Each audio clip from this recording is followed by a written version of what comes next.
Hi, it's John here again from JH Coaching, and I've just written a blog about if you want to transfer from being a runner to a cyclist. It's really about if you've been competing as a runner and you want to then be able to compete as a cyclist.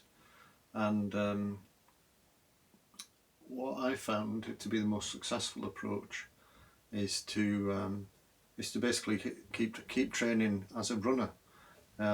Do similar sessions to what you used to do as a runner, and keep a similar weekly structure. Because what you probably find is that you get tired quite quickly from cycling, and you basically don't have.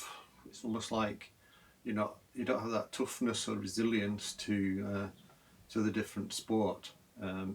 That you probably do have as a runner. So, I mean, basically, what are the difference between running and cycling? Well, they both are aerobic sports predominantly, if you're talking about the endurance aspects of cycling and the endurance aspects of running, and which is what we're talking about here.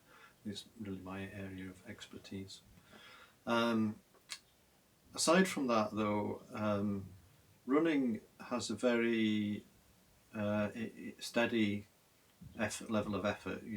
You're working within a fairly close range of intensity, and it doesn't vary a lot. Even if you're running cross country or things where the terrain varies quite a lot, your level of effort isn't varying a lot. In cycling, it varies a lot more.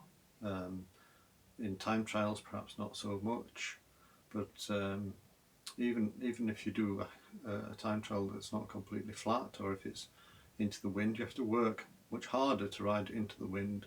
You have to work much harder to ride uphill than you do to ride downhill. Whereas running downhill, you still have to run. Cycling downhill, you can freewheel, so you can make no effort in certain aspects of cycling, but you can't make no effort in certain aspects of running. So the variability is perhaps one of the main areas that change.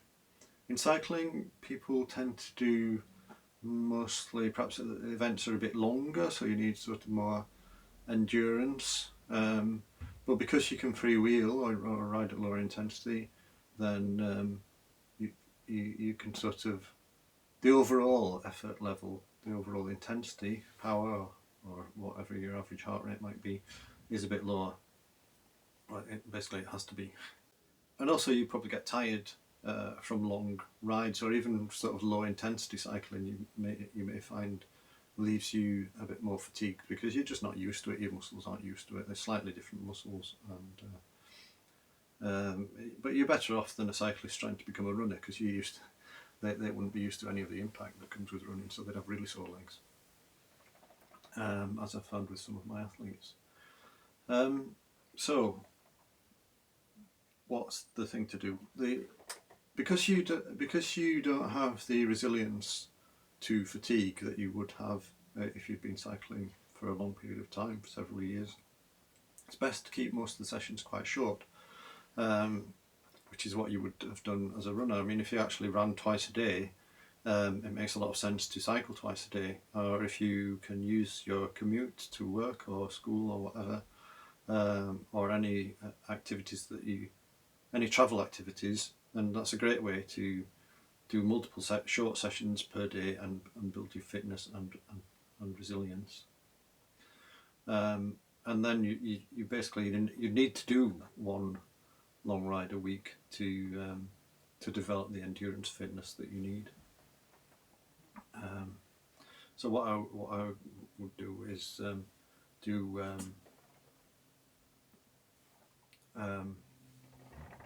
one long ride a week at most, and do the rest of shorter sessions, and include one interval session a week that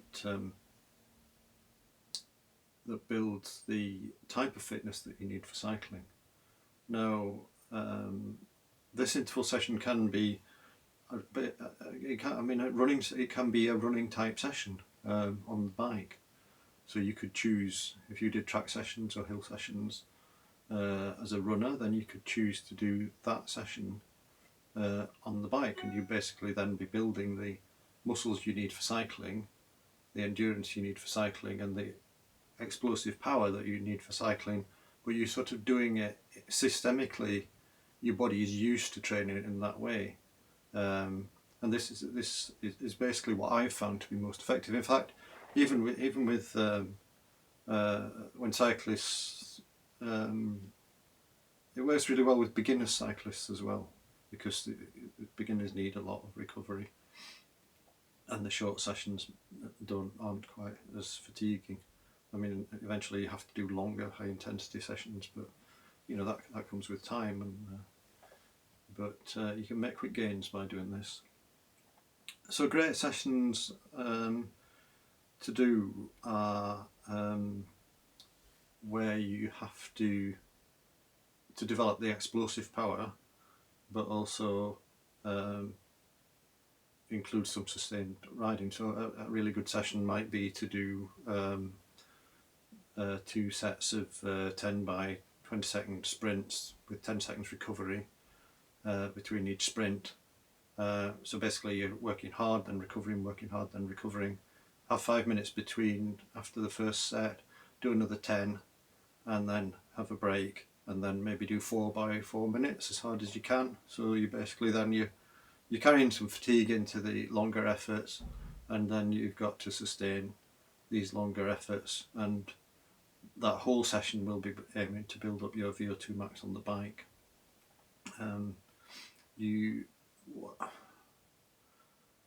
Another thing you'll probably find is that your heart rate may not be as high on the bike. So if you've been training with a heart rate monitor in running, then it's best to create some new training zones for cycling. So work out your maximum heart rate, or work out your heart rate threshold by doing some tests, and set some new zones and use those zones. But the session I've just told you about, really you're doing it as hard as you possibly can, so you don't need to worry too much about zones. You're just aiming to do the best 20-second efforts and the best 4-minute efforts that you can sustain for the length of the session, and as you do the session more and more, you'll get tougher and faster. You make really big gains quite quickly. Another thing to be wary of is in cycling it's really easy to not train. So you can, it's very easy to make yourself tired, but it's very easy to not actually do any effective training. So for example, if you go out in a group, first it'll be hard and you'll have to work hard to keep up, but after a while you'll find that you can keep up reasonably easily.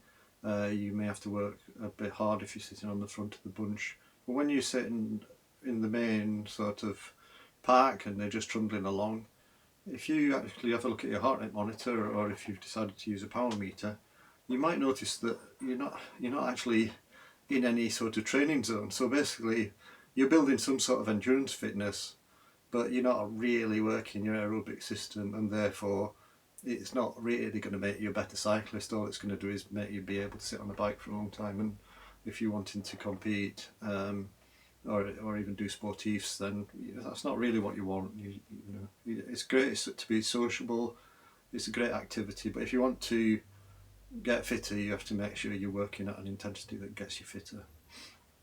Same when you're on your own.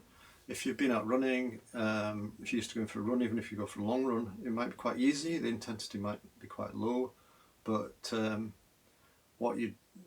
can't freewheel, like we said earlier on. So even when you're running downhills, you're actually working your body, but when you're cycling downhills, you might not be working, and it's very easy when you're not used to cycling or training for cycling to just go out and lose focus and end up, you get back, if you look at your training data, you find that you've not really done a lot of work.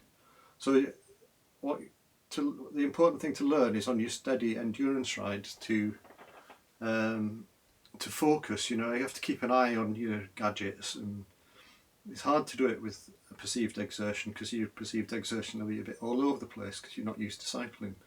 So it's best if you can afford it. You know, I mean, bikes are expensive, so what's the cost of a heart rate monitor compared to the cost of a bike? You know, it's not a lot. And in fact, even a power meter, it's much more effective if you really want to get better at cycling. Buy a cheaper bike and buy a power meter, and that, you know, that'll make all the difference. You know, a more expensive bike's not going to make you ride faster after a certain point, but training with power is likely to make a big difference to you. Bring a lot of objectivity, and if you use it right, will make all the difference. So basically, focus. Make sure you're training properly.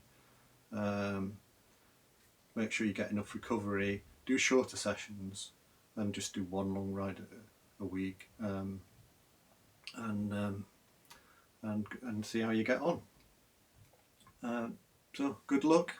I hope you found this useful, and if you did, please subscribe and have a look at my other stuff.